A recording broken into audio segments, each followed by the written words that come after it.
محترم بزرگ و عزیز دوستو، رمضان المبارک کا مہینہ بالکل قریب ہے، شروع ہونے کو ہے۔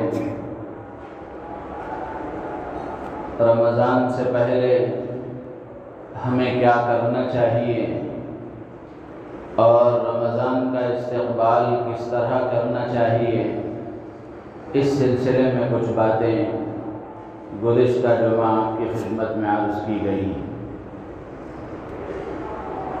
آج اس موضوع پر اور اس عنوان پر کچھ باتیں عرض کی جائیں گی کہ ہم رمضان المبارک کا عظیم الشان رحمتوں اور برکتوں، مغفرتوں اور اللہ کی عنایتوں والے اس مہینے کو کس طرح گزاریں، یہ رمضان کا مہینہ کیسے ہم گزاریں، کس طرح یہ رمضان کا مہینہ گزارنا چاہیے، اس سلسلے میں کچھ باتیں عرض کی جائیں گی۔ یہ باتیں اس لیے عرض کی جا رہی ہیں کہ رمضان المبارک کا مہینہ بڑا عظیم الشان مہینہ ہے، بہت ہی برکتوں والا، بہت ہی اللہ کی رحمتوں والا مہینہ ہے۔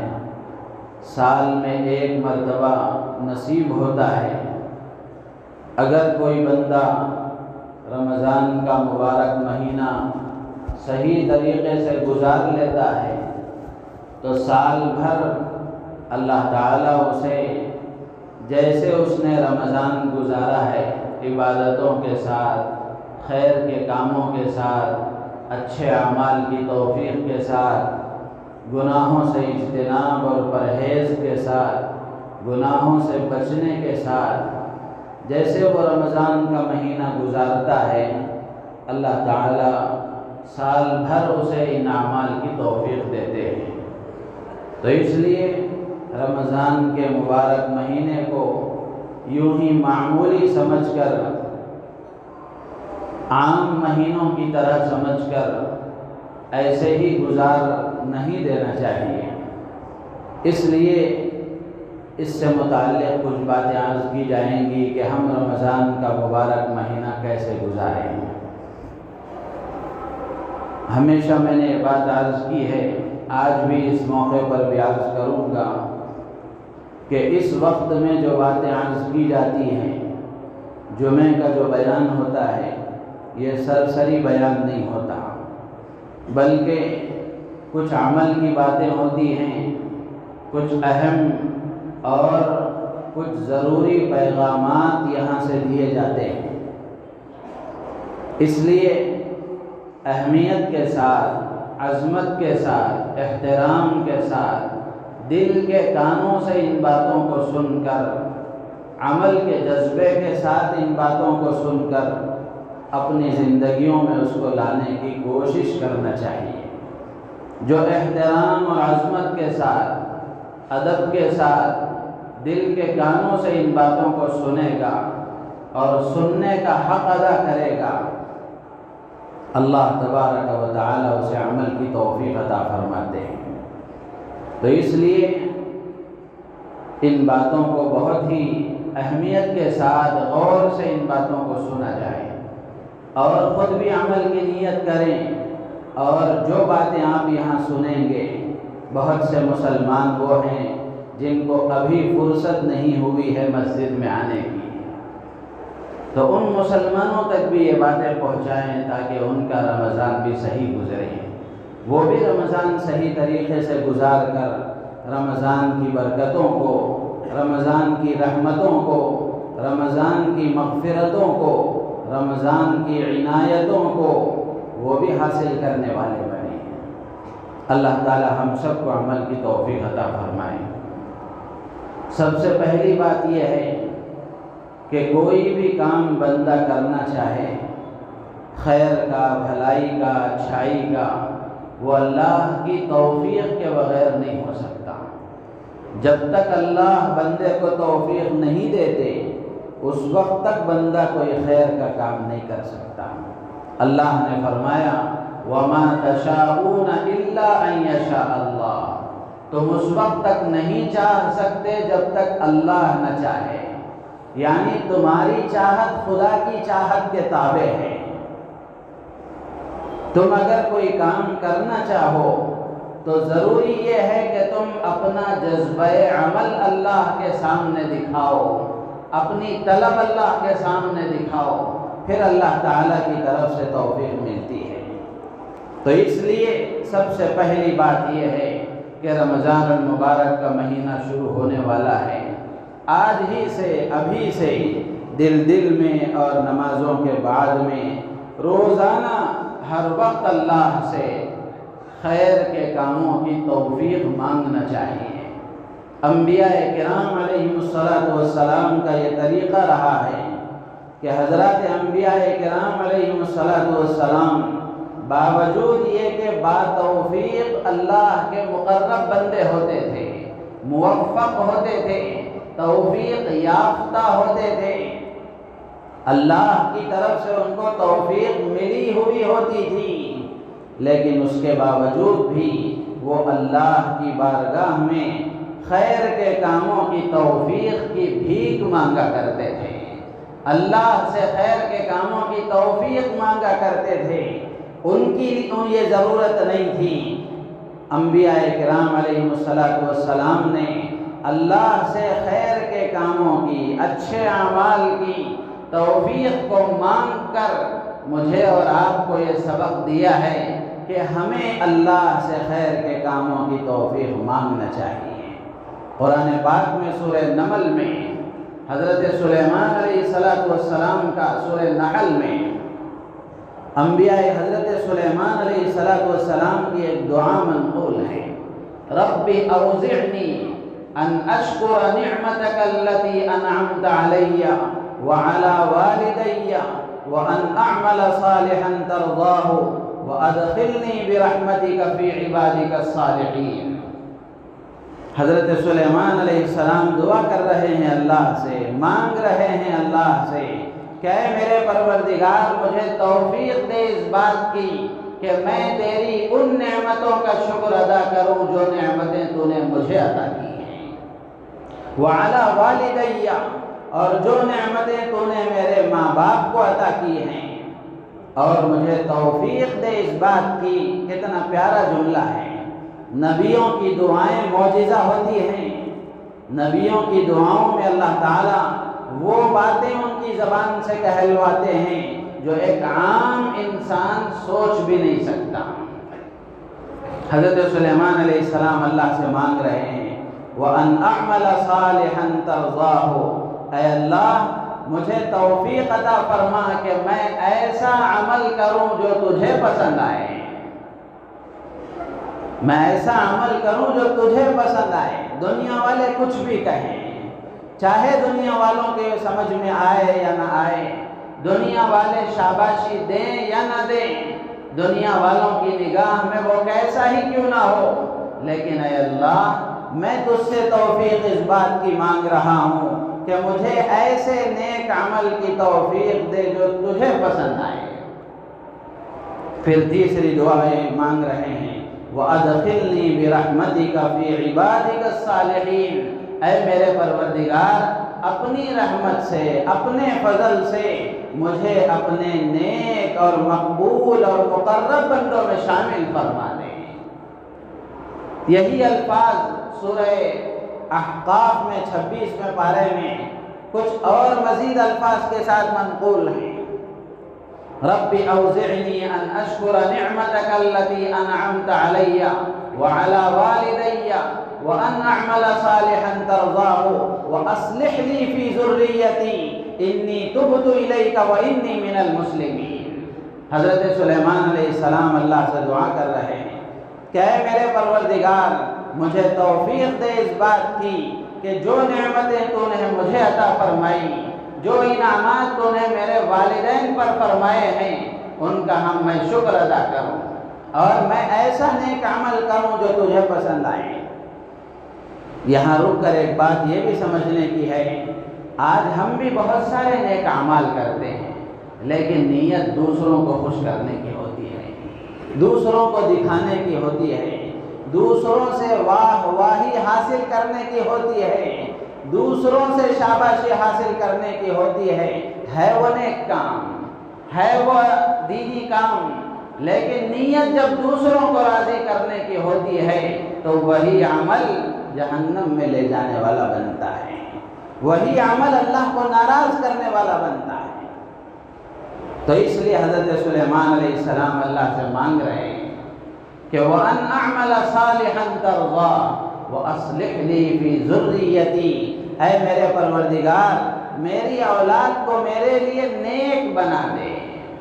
اللہ سے مانگ رہے ہیں انی تبت الیک، میں تیری طرف متوجہ ہوتا ہوں، وانی من المسلمین، اے اللہ میں تیرے فرما بردار بندوں میں سے ہوں۔ تو میرے عزیز و دوست و بزرگوں، پہلی بات یہ ہے کہ اللہ سے خیر کے کاموں کی توفیق مانگی جائے، اللہ سے دعائیں کی جائے، اے اللہ جس طرح تو نے رمضان کا عظیم الشان برکتوں رحمتوں والا مہینہ ہمیں عطا فرمایا ہے، اب عطا فرمانے والا ہے، اس میں عبادتوں کی توفیق عطا فرما، خیر کے کاموں کی توفیق عطا فرما، نمازوں کے اہتمام کی توفیق عطا فرما، قرآن کی تلاوت کی توفیق عطا فرما، ذکر کی توفیق عطا فرما، استغفار اور درود کی توفیق عطا فرما، صدقہ خیرات کی توفیق عطا فرما، اور گناہوں سے بچنے کی توفیق عطا فرما۔ یہ دعائیں مانگنی چاہیے۔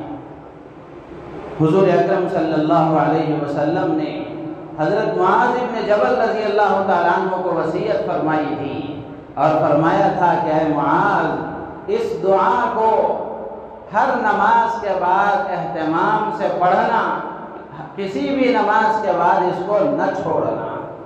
کیا دعا تھی جو حضور اکرم صلی اللہ علیہ وسلم نے حضرت معاذ بن جبل رضی اللہ تعالیٰ عنہ کو وصیت فرمائی تھی؟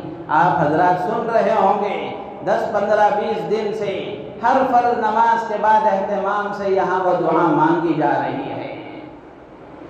حضور اکرم صلی اللہ علیہ وسلم نے حضرت معاذ رضی اللہ تعالیٰ عنہ سے فرمایا کہ معاذ یہ دعا ہر فرض نماز کے بعد پڑھنا۔ دعا یہ ہے اللہم اعنی علی ذکرک وشکرک وحسن عبادتک، اے اللہ میری مدد فرما کہ میں تیرا شکر کروں، تیرا ذکر کروں اور تیری عبادت اچھے سے اچھے انداز سے کروں۔ کتنی پیاری دعا ہے جو حضور اکرم صلی اللہ علیہ وسلم نے سکھائی ہے۔ تو مجھے اور آپ کو چاہیے کہ ہم اپنی انفرادی دعاؤں میں بھی، اجتماعی دعاؤں میں بھی اس دعا کو شامل کریں، زندگی بھر اس دعا کا معمول بنائیں، ترجمہ سمجھ کر مانگیں۔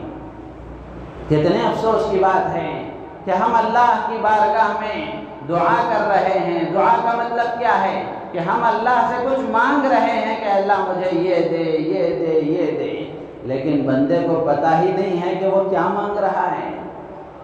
دعا الفاظ کے پڑھنے کا نام نہیں ہے، دعا اللہ سے مانگنے کا نام ہے۔ بزرگوں سے ہم نے سنا ہے کہ وہ جب بھی دعا کا موقع آتا تو یہ کہتے آؤ دعا کر لیں گے، یہ نہیں آؤ اللہ سے مانگیں گے، آؤ اللہ سے مانگیں گے۔ دعا مانگنے کا نام ہے، پڑھنے کا نام نہیں ہے۔ بندہ جو بھی مانگ رہا ہے، جتنی دعائیں ہمیں یاد ہیں، کچھ وقت نکال کر، کچھ فرصت کے لمحات کو اپنے کسی عالم دین کے پاس بیٹھ کر معلوم کریں کہ یہ دعا مجھے یاد ہے، اس کا کیا معنی ہے، اس کا کیا مطلب ہے۔ جب یہ معلوم ہو جائے گا پھر اس کے بعد آپ اللہ سے مانگیں گے تو آپ کو مزہ آئے گا۔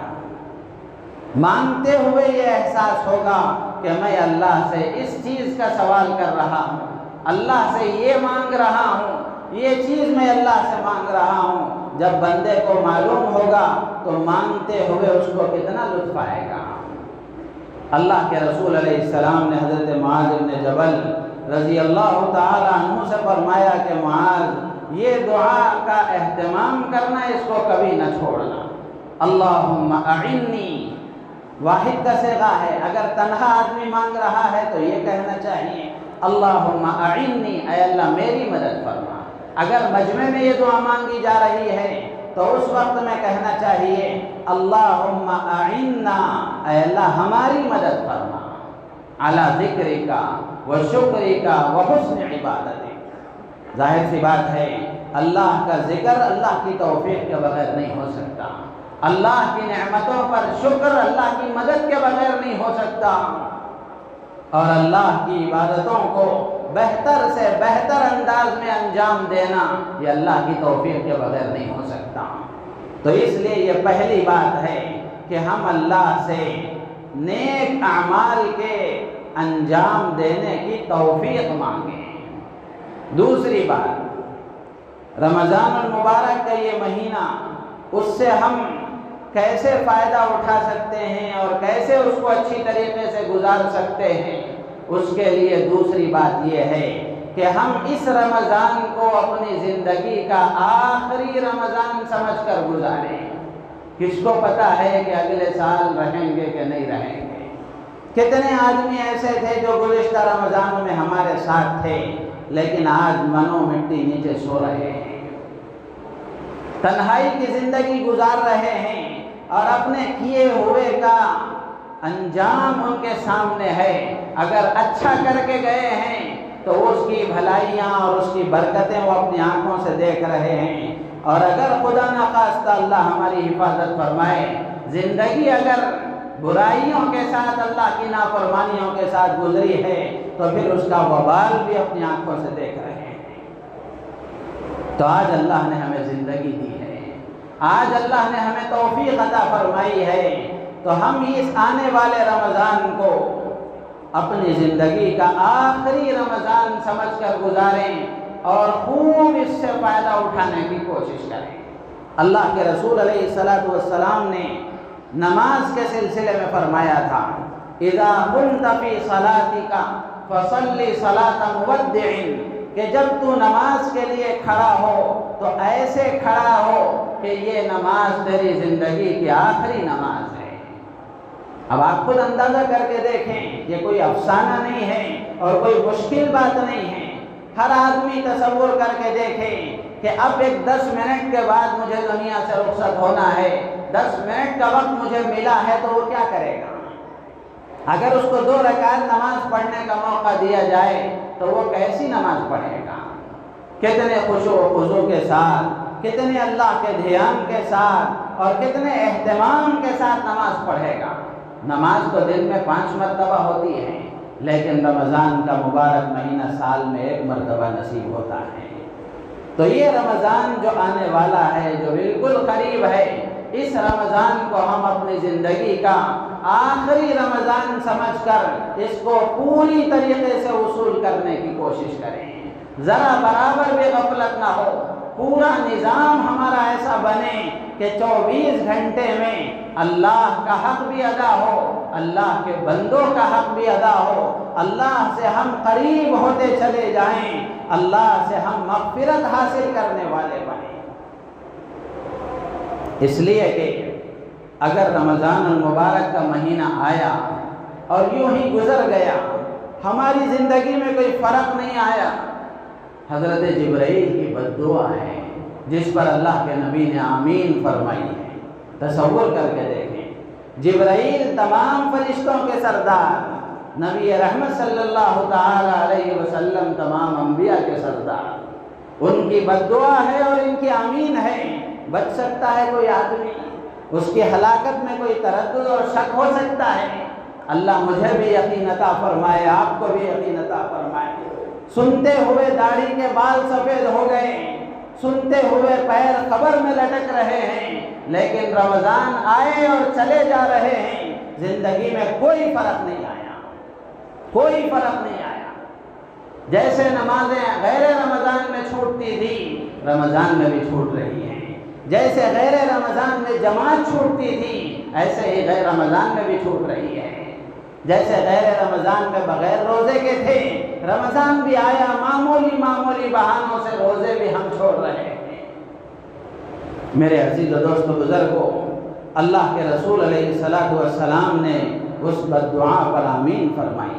آپ جیسا شفیق نبی، آپ جیسا امت کے حق میں شفقت فرمانے والا نبی امتی کی ذرا برابر تکلیف برداشت نہیں، امتی پر ذرا برابر بوجھ برداشت نہیں، لیکن نبی جبرائیل کی بد دعا پر آمین بھی کہہ رہے ہیں۔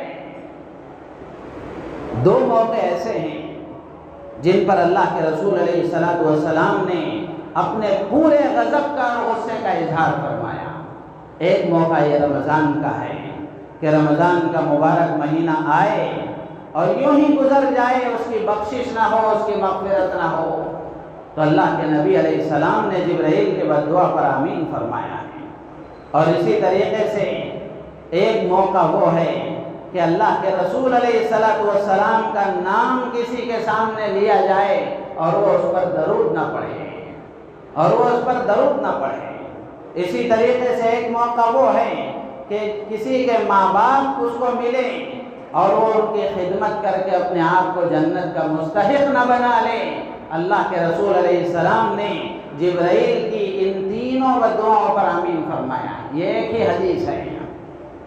دوسرا موقع اللہ کے رسول علیہ السلام کے غصے اور غضب کا، اللہ کے نبی نے فرمایا کہ جو لوگ اپنے گھروں میں مسجد کی جماعت چھوڑ کر نماز پڑھ لیتے ہیں، اللہ کے نبی نے فرمایا میرا دل یہ چاہتا ہے کہ میں یہاں مسجد میں کسی کو امام بناؤں اور لوگوں سے کہوں کہ لے جا کر وہ لکڑیاں اکٹھا کریں اس کے گھر پر، اور جو گھروں میں بغیر کسی عذر کے مسجد کی جماعت چھوڑ کر نماز پڑھ لیتے ہیں، اللہ کے نبی نے فرمایا میرا ارادہ یہ ہوتا ہے کہ ان کے گھروں کو جلا دو۔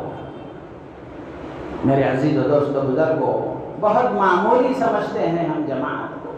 کتنے لوگوں کو آپ نے دیکھا ہوگا جماعت چھوڑ کر وقت ٹال کر نماز پڑھتے ہیں۔ اہمیت نہ ہونے کی بات ہے، کوئی مجبوری ہے، کوئی عذر ہے تو وہ اپنی جگہ ہے، وہ مستثنیٰ ہے، لیکن جماعت کی نماز کا چھوڑ دینا یہ بہت بڑی بد نصیبی کی بات ہے۔ دارالعلوم دیوبند کے بہت بڑے عالم دین اور محدث جلیل حضرت مولانا نعمت اللہ صاحب اعظمی دامت برکاتہم، اللہ ان کی عمر میں صحت و عافیت کے ساتھ برکت عطا فرمائے، دارالعلوم کے بہت بڑے اساتذہ میں سب سے بڑے استاد ہیں۔ اساتذہ کو جب کوئی بات سمجھ میں نہیں آتی اور مسئلہ حل کرنا ہوتا ہے تو اساتذہ ان کے پاس جاتے ہیں، اتنے بڑے آدمی ہیں۔ تو اب شعبان کے اخیر میں جب تعلیم کا سلسلہ ختم ہوا، مشکات شریف کا ختم تھا، حدیث کی کتاب ہے، بڑی اونچی کتاب ہے، تو اس وقت میں حضرت نے طلبہ کو نصیحت کرتے ہوئے فرمایا کہ زندگی میں کبھی جماعت کی نماز نہ چھوڑنا، اس لیے کہ جماعت کے بغیر نماز کا کوئی تصور ہی نہیں ہے۔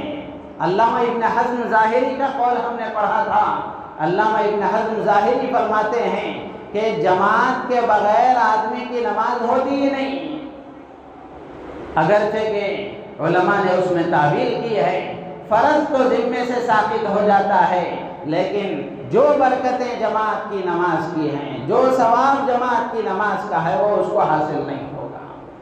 تو اس لیے نماز با جماعت کا اہتمام کرنا چاہیے، ہلکا سمجھ کر معمولی بہانے سے، غفلت کی وجہ سے جماعت کو چھوڑ دینا یہ بہت ہی کم نصیبی اور بد نصیبی کی بات ہے، محرومی کی بات ہے۔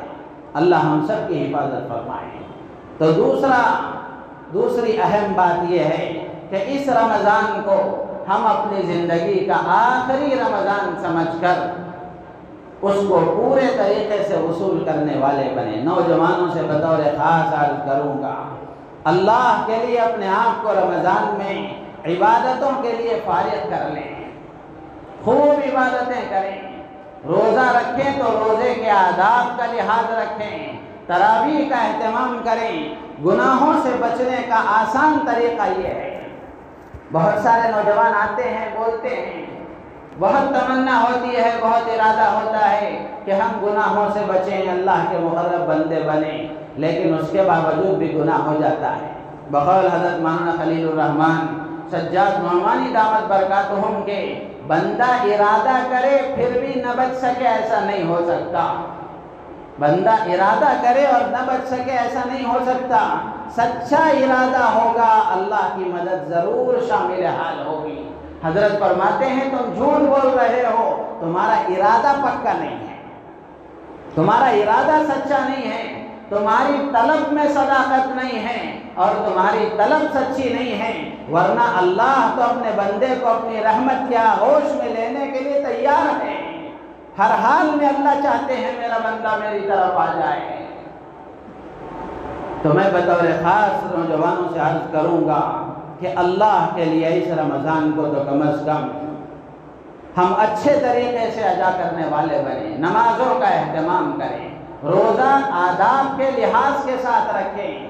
اگلے جمعہ انشاءاللہ عرض کروں گا کہ روزے کے کیا آداب ہیں، روزے کے کیا فائدے ہیں، روزے کے کیا حکمتیں ہیں۔ روزہ اگر رکھیں گے تو اللہ تعالیٰ دنیا میں کیا دیں گے، آخرت میں کیا دیں گے۔ آپ یہ بات اچھی طرح یاد رکھیں، شریعت پر عمل کریں گے دنیا میں نقد فائدہ ہوگا، ایسا نہیں ہے کہ صرف آخرت کا ادھار کا فائدہ ہے، بلکہ اللہ تعالیٰ دنیا میں اس کا نفع اس کو پہلے بتائیں گے۔ جیسے مثال کے طور پر نماز ہے، نماز آدمی پابندی کے ساتھ پڑھے گا، دنیا کا نقد فائدہ حدیث میں اللہ کے رسول علیہ السلام نے فرمایا اللہ تعالیٰ اس کی روزی کی تنگی دور فرمائیں گے۔ لیکن نماز بھی نماز ہونا چاہیے۔ اب آپ کہیں گے 50 سال سے نماز پڑھ رہے ہیں، جیسی کی تنگی ویسی یہ ہے۔ اللہ کے نبی کے وعدے میں اور اللہ کے وعدے میں تو کوئی شک نہیں ہے، شک ہے تو ہماری نماز میں ہے، فرق ہے تو ہماری نماز میں ہے۔ اللہ کے نبی نے اپنی زبان سے کوئی بات فرمائی ہو اور وہ پوری نہ ہو، ایسا نہیں ہو سکتا، اس لیے کہ ہماری آنکھوں دیکھا حال غلط ہو سکتا ہے، لیکن نبی کی زبان سے نکلا ہوا جملہ غلط نہیں ہو سکتا۔ یہ ہمارے ایمان کا حصہ ہے۔ اگر ہمارے اس یقین میں کچھ کمی بیشی ہے تو پھر ایمان کی فکر کرنے کی بات ہے۔ تو میرے عزیز و دوست و بزرگوں، یہ دوسری بات ہے کہ ہم اس رمضان کو اپنی زندگی کا آخری رمضان سمجھ کر ہم اس کو صحیح طریقے سے گزارنے والے بنیں۔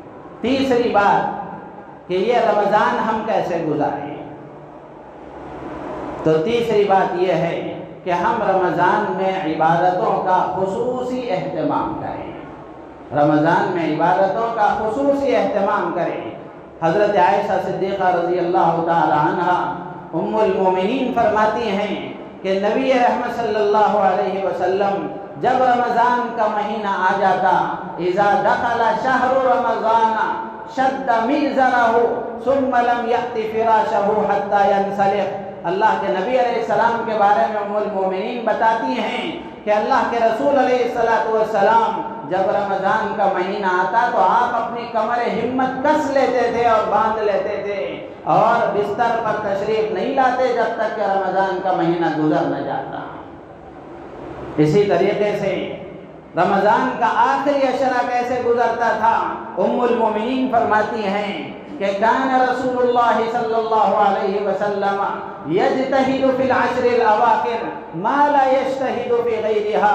اللہ کے رسول علیہ السلام رمضان کے آخری عشرے میں اتنا عبادتوں کا اہتمام کرتے تھے اور اتنی عبادتوں میں کوشش اور محنت کرتے تھے کہ اس کے علاوہ کسی اور دن میں آپ اتنی عبادت نہیں کرتے تھے، یعنی اضافہ ہو جاتا تھا، کچھ اس میں تبدیلی آ جاتی تھی۔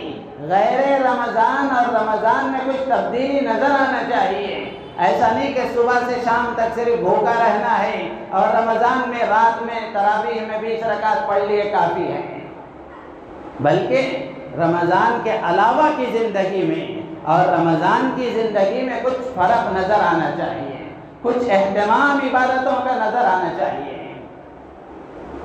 تو اس لیے میرے عزیز و دوست و بزرگوں، ہم ترتیب ایسی بنائیں کہ عبادتوں کا خصوصی اہتمام ہو۔ جیسے مثال کے طور پر نماز ہم پڑھیں گے تو غیر رمضان میں جماعت کا وقت جب ہوتا تھا تب تشریف لایا کرتے تھے، رمضان میں ہم اس کا اہتمام کریں۔ مثال کے طور پر ظہر کی نماز 1:30 بجے ہوتی ہے، 1 بجے اذان ہو گئی تو اذان کے فوراً ہم مسجد میں آ گئے، وضو کر کے ہم نے اہتمام سے اطمینان کے ساتھ سنت ادا کی۔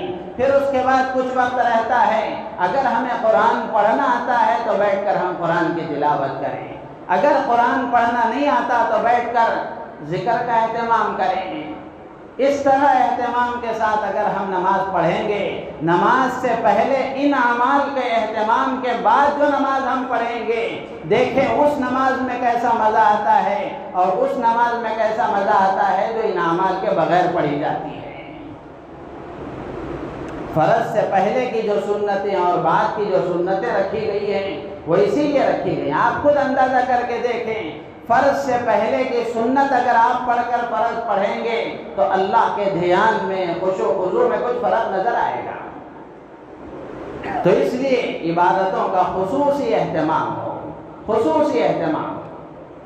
فرائض تو بہرحال ادا کرنے ہیں، میں وہ تو عرض نہیں کروں گا، بلکہ ان کے علاوہ فرض نمازیں ہیں، فرض روزے ہیں، تراویح ہے، زکوٰۃ ہے، یہ ساری چیزیں تو کرنی ہی کرنی ہیں۔ فرض قرض کی طرح ہے، اس کو تو ادا کرنا ہی کرنا ہے۔ البتہ اس کے علاوہ خطبے میں نے ایک آیت پڑھی تھی جس میں اللہ تبارک و تعالی ارشاد فرماتے ہیں، شہر رمضان الذی انزل فیہ القرآن ھدی للناس وبینات من الھدی والفرقان۔ رمضان کے مہینے کو قرآن کے ساتھ بہت مناسبت ہے، رمضان کے مہینے کو قرآن کے ساتھ گہرا تعلق ہے، اس لیے کہ رمضان کے مبارک مہینے میں ہی قرآن نازل ہوا۔ تو اس لیے رمضان کے مبارک مہینے میں کثرت سے قرآن کی تلاوت کا اہتمام کریں۔ قرآن پڑھنا نہیں آتا تو اپنے اوپر ماتم کریں، افسوس کریں کہ زندگی کا اتنا حصہ گزر گیا ہم قرآن نہیں سیکھ سکے۔ رمضان کے مبارک مہینے میں کچھ وقت نکال کر کسی کے پاس قرآن کے سیکھنے کا اہتمام کریں۔ اگر قرآن پڑھنا آتا ہے تو رمضان کے مبارک مہینے میں کثرت کے ساتھ قرآن پڑھیں۔ اللہ کے رسول علیہ السلام کے بارے میں آتا ہے کہ رمضان کا مبارک مہینہ شروع ہوتا تو اللہ کے رسول علیہ السلام اور حضرت جبرائیل علیہ السلام دونوں قرآن کا دور فرمایا کرتے تھے، یعنی جبرائیل آپ کو سناتے، پھر جبرائیل آپ کا قرآن سنتے تھے، تو قرآن کا دور ہوتا تھا۔ صحابہ کرام رضوان اللہ تعالی علیہم اجمعین اور تابعین و تبع تابعین اولیاء کاملین کی زندگیوں میں بھی ہم دیکھیں گے تو اندازہ ہوگا کہ رمضان کے مبارک مہینے میں بطور خاص وہ قرآن کی تلاوت کا، اس میں کثرت کا اہتمام فرمایا کرتے تھے۔ کوئی 10 دن میں قرآن ختم کرتے، تراویح کی بات نہیں کر رہا ہوں، وہ عام تلاوت کر کے کوئی 10 دن میں ختم کرتے تھے، کوئی 7 دن میں ختم کرتے تھے، کوئی 3 دن میں ختم کرتے تھے، کوئی اس سے کم مدت میں ختم کرتے تھے۔ امام زہری رحمۃ اللہ علیہ فرماتے ہیں، ان کے بارے میں علماء نے لکھا ہے، جب رمضان کا مہینہ شروع ہوتا تو فرمایا کرتے تھے انما هو قراءۃ القرآن و اطعام الطعام، اب تو صرف اور صرف قرآن کا پڑھنا ہے اور لوگوں کو کھانا کھلانا ہے۔ میرے عزیز و دوست بزرگوں، ابن عساکر رحمۃ اللہ علیہ بزرگ گزرے ہیں، ان کے بارے میں آتا ہے کہ روزانہ یہ قرآن پڑھا کرتے تھے۔ اور امام شافعی رحمۃ اللہ علیہ کے بارے میں آتا ہے کہ امام شافعی رحمۃ اللہ علیہ رمضان میں تراویح میں جو قرآن ختم ہوتا ہے اس کے علاوہ 60 قرآن پڑھا کرتے تھے۔ دن میں قرآن پڑھا کرتے تھے، شام میں قرآن پڑھا کرتے تھے۔ مشکل نہیں ہے پڑھنا، حیرت ہمارے لیے ہمیں اس لیے ہوتی ہے کہ ہم پڑھنے کے عادی نہیں ہیں۔ آج کی بات آپ سے عرض کروں، مدرسہ اصلاح البنات کی جو مربیہ لولو آپا، آپ نے ان کا نام سنا ہوگا، وہ اپنی زندگی، جتنی زندگی انہوں نے گزاری ہے، وہ اپنی زندگی میں روزانہ صبح میں قرآن پڑھا کرتی تھی اور شام میں قرآن پڑھا کرتی تھی، اور تراویح میں ان کی دونوں بیٹیاں حافظ ہیں اور تینوں بیٹے حافظ ہیں، عالم ہیں، مفتی ہیں، تو ان کی بیٹیاں حافظ قرآن ہیں، تو رات میں تراویح میں اپنی بیٹی سے وہ قرآن سنا کرتی تھی۔ تو صبح میں قرآن، شام میں قرآن۔ میرے عزیز و دوست بزرگوں، میں یہ باتیں اس لیے عرض کر رہا ہوں کہ اگر پچھلے بزرگوں کی بات سنائی جائے تو اندازہ ہوگا وہ لوگ بہت نیک تھے، ان کے اوقات میں بہت برکت تھی، وہ کیا کرتے تھے، ہمارے سے کہاں ہو سکتا ہے، ہم سے یہ کہاں ہو سکتا ہے، ایسا نہیں ہے۔ اس سے آگے بڑھ کر تحدیث بالنعمت کے طور پر میں عرض کروں، خود میری اہلیہ اپنے گھر میں جب بچے نہیں ہوئے تھے اس سے پہلے روزانہ صبح میں قرآن پڑھا کرتی تھی، فجر کی نماز کے بعد بیٹھتی تو 12 بجے تک قرآن مکمل ہو جاتا تھا۔ میرے عزیز و دوستو بزرگوں، کوئی ہمت کر کے تو دیکھیں، کوئی ہمت کر کے تو دیکھیں، ہمت کریں گے تو اللہ تعالیٰ آسان فرمائے۔ 12 منٹ میں قرآن ختم ہو جاتا ہے، 12 منٹ میں ایک پارہ ختم ہو جاتا ہے، ایک پارہ 12 منٹ میں مکمل ہو جاتا ہے۔ تو جب کثرت سے قرآن پڑھنے کے ہم عادی ہو جاتے ہیں تو پھر ہماری زبان پر قرآن آسان ہو جاتا ہے۔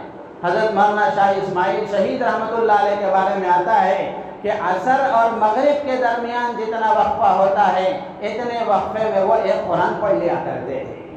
اب کسی کو یہ قصہ سنایا جائے تو جس کو اس کی عادت نہیں ہے اس کی کھوپڑی میں یہ ہرگز نہیں اترے گا، وہ اعتراض کرے گا کہ اتنے وقت میں قرآن کیسے مکمل ہو سکتا ہے۔ پڑھ کر تو دیکھیں، جب کثرت سے پڑھنے کی عادت ہوتی ہے اللہ تعالیٰ ان اولیاء کاملین کے اوقات میں برکت عطا فرماتے ہیں۔ تو اس لیے میرے عزیز و دوست بزرگوں، قرآن کی کثرت سے تلاوت کا اہتمام کریں، جتنا ہم سے ہو سکے۔ روزانہ 3 پارے 4 پارے بیکار کاموں میں وقت لگائے بغیر، چاہے صبح کا وقت ہو چاہے شام کا وقت ہو، غیر ضروری باتیں کیے بغیر اپنی زبان پر لگام لگا کر ہم قرآن کی تلاوت کا اہتمام کریں گے تو انشاءاللہ العزیز قرآن کی برکتیں ہم دیکھیں گے اپنے آنکھوں سے۔ قرآن کی تلاوت کی بے شمار برکتیں ہیں، کسی موقع پر انشاءاللہ وہ بھی عرض کی جائیں گی کہ ہم قرآن کا اہتمام کریں، اور اسی طریقے سے صدقہ اور خیرات کا اہتمام کریں۔ مختصر عرض کروں گا، وقت ہو گیا۔ صدقہ اور خیرات کا اہتمام کریں، جو فرض زکوٰۃ ہے وہ تو ضرور ہم نکالیں گے ہی، اس کے علاوہ نفلی صدقات کا بھی اہتمام کریں، اس لیے کہ رمضان میں کوئی نفل عمل ہوتا ہے اللہ تعالیٰ فرض کے برابر ثواب عطا فرماتے ہیں۔ یہ نیکیوں کے کمانے کا سیزن ہے، اللہ کا قرب حاصل کرنے کا سیزن ہے۔ اگر ہم تھوڑی فکر کر لیں گے اللہ کے مقرب بندوں میں شامل ہو جائیں گے۔ تو اس لیے صدقہ اور خیرات کا اہتمام کریں، بالخصوص اپنے رشتہ داروں میں، اپنے اڑوس پڑوس میں، جان پہچان میں کوئی غریب ہیں، ضرورت مند ہیں، ان پر احسان کرنے کے جذبے کے ساتھ نہیں، بلکہ ان کا اپنے اوپر احسان سمجھتے ہوئے کہ انہوں نے ہماری امداد کو قبول کیا اور ہمارے صدقہ اور خیرات کو قبول کیا۔ اصل احسان تو یہی ہے، اصل احسان تو یہی ہے۔ اگر وہ قبول نہ کرتے تو آپ اپنی زکوٰۃ کس کو دیتے، آپ اپنا صدقہ کس کو دیتے؟ تو اس لیے دوسروں پر احسان کرنے کے جذبے کے بغیر ان کا اپنے اوپر احسان سمجھتے ہوئے دوسروں کی امداد کرنا، ان کی مدد کرنا رمضان کے مبارک مہینے میں یہ اللہ کو بہت پسند ہے۔ حدیث میں سرکار دو عالم صلی اللہ علیہ وسلم کے بارے میں آتا ہے کہ اللہ کے رسول علیہ السلام سے بڑا سخی کوئی دنیا میں نہ آیا نہ آئندہ آ سکتا ہے۔ حدیث میں آتا ہے تیز ہوا جو چلتی ہے اس سے کہیں زیادہ آپ کی سخاوت تیز رفتار تھی۔ فَلَرَسُولُ اللَّهِ صلی اللہ علیہ وسلم اجود من الريح المرسلہ، حدیث کے الفاظ ہیں، صحابہ بتاتے ہیں کہ اللہ کے رسول علیہ السلام تیز رفتار ہوا سے بھی زیادہ سخی تھے، آپ کی سخاوت اتنی تیز رفتار تھی، اور رمضان میں بطور خاص آپ کی سخاوت میں اضافہ ہو جاتا تھا۔ تو اس لیے ضرورت مندوں کا ہم خیال رکھیں، مدارس کا ہم تعاون کریں، مدارس کا ہم تعاون کریں۔ گزشتہ 2 سالوں سے رمضان کے مبارک مہینے میں مدارس کا صحیح تعاون نہیں ہو پایا، جس کی وجہ سے اکثر مدارس مقروض ہو گئے اور جو چھوٹے موٹے تھے وہ بند بھی ہو گئے۔ میرے عزیز و دوست بزرگوں، مدرسوں کو آباد رکھنا، مدرسوں کو زندہ رکھنا اور ان کی مدرسے کی ضرورتوں کو پورا کرنا یہ مسلمانوں کی ذمہ داری ہے، مسلمانوں کی ذمہ داری ہے۔ مدرسے اگر آباد ہیں تو ہم آباد ہیں، مدرسے اگر زندہ ہیں تو ہم زندہ ہیں، مدرسے اگر قائم ہیں تو ہم قائم ہیں۔ انہی سے ہمارا اسلام بھی باقی ہے، انہی سے ہمارا ایمان بھی باقی ہے۔ اگر مدارس نہیں رہیں گے تو پھر نہ ہمارا اسلامی تشخص باقی رہے گا نہ ہم باقی رہیں گے۔ تو اس لیے مدارس کو آباد رکھنا اور مدارس کی ضرورتوں کو پورا کرنا، اس کو اپنی سعادت سمجھنا چاہیے، بوجھ نہیں سمجھنا چاہیے۔ سعادت سمجھ کر رمضان میں مدارس کے سفر آتے ہیں، مہمانان رسول کے تقاضے لے کر آتے ہیں، تو تو اہتمام کے ساتھ ہم ان کا تعاون کریں۔ اور اسی کے ساتھ ساتھ آخری ایک بات عرض کر کے میں اپنی بات ختم کروں گا کہ دعاؤں کا ہم اہتمام کریں۔ رمضان میں بہت سارے اوقات ایسے ہیں جن میں دعائیں قبول ہوتی ہیں۔ سحری کا وقت ہے، افطار کا وقت ہے، فرض نماز کے بعد کا وقت ہے، اذان اور اقامت کے درمیان کا وقت ہے، یہ سب قبولیت کے اوقات ہیں۔ ان میں بطور خاص دعا کا اہتمام کریں۔ اگر دعا کا اہتمام کریں گے تو ہم اللہ سے مانگنے والے بنیں گے، اللہ سے مانگنے کی عادت ہوگی۔ جب اللہ سے مانگنے کی عادت ہو جائے گی تو پھر اللہ سے ہم لینے والے بنیں گے۔ حدیث میں موجود ہے جس کے لیے دعا کے دروازے کھول دیے گئے، یعنی جس کو دعا مانگنے کی توفیق ہو گئی اس کے لیے اللہ کی رحمت کے دروازے کھول دیے گئے۔ تو اس لیے دعاؤں کا اہتمام کریں، اور اسی کے ساتھ ساتھ رمضان اگر ہمارا صحیح گزرنا ہے اور رمضان سے صحیح فائدہ اٹھانا ہے تو اس کے لیے اپنی زبان کا صحیح استعمال، اپنی آنکھ کا صحیح استعمال، اپنے کانوں کا صحیح استعمال یہ بہت ضروری ہے۔ ورنہ حدیث میں اللہ کے نبی نے صاف فرمایا جو صرف صبح سے شام تک بھوکا رہتا ہے، نہ اس کی زبان کو لگام ہے، نہ اس کی آنکھوں کو لگام ہے، نہ اس کے کانوں کو لگام ہے، تو ایسے روزے دار کے روزہ رکھنے کی اللہ کو کوئی ضرورت نہیں ہے، سوائے اس کو بھوکا پیاسا رہنے کے کچھ حاصل نہیں ہوگا۔ تو اس لیے میرے عزیز و دوست بزرگوں، رمضان میں کم بولنے کی عادت ڈالیں، خاموش رہنے کی عادت ڈالیں، کچھ نہ کچھ عبادت میں اپنے آپ کو لگانے کی عادت ڈالیں۔ زبانوں سے نہ غیبت کے جملے ہوں، نہ جھوٹ ہو، نہ تہمت ہو، اور نہ کوئی اور طرح کی بات ہو، کوئی گناہ کی بات ہماری زبان سے نہ نکلے۔ اور اپنے کانوں سے بھی ان تمام چیزوں سے اپنے آپ کو دور رکھیں، آنکھوں سے غلط نہ دیکھیں۔ اگر یہ سارے کام ہم کر لیں گے انشاءاللہ العزیز ہمارا یہ رمضان ہماری زندگی میں تبدیلی لانے والا بنے گا، ہماری زندگی میں تبدیلی لانے والا بنے گا، اور نجات کا، مغفرت کا، برکتوں کے حاصل کرنے کا، اللہ کی رحمتوں کے استحقاق کا سبب بنے گا۔ اللہ تعالیٰ سے دعا ہے اللہ تبارک و تعالیٰ مجھے اور آپ کو، پوری امت مسلمہ کو ان باتوں پر عمل کی توفیق عطا فرمائے۔ اس رمضان کو اللہ تعالیٰ ہمارے لیے اور پوری امت کے لیے مبارک فرمائے، ہماری نیتوں میں اخلاص پیدا فرمائے۔ آمین۔ وآخر دعوانا الحمدللہ رب العالمین۔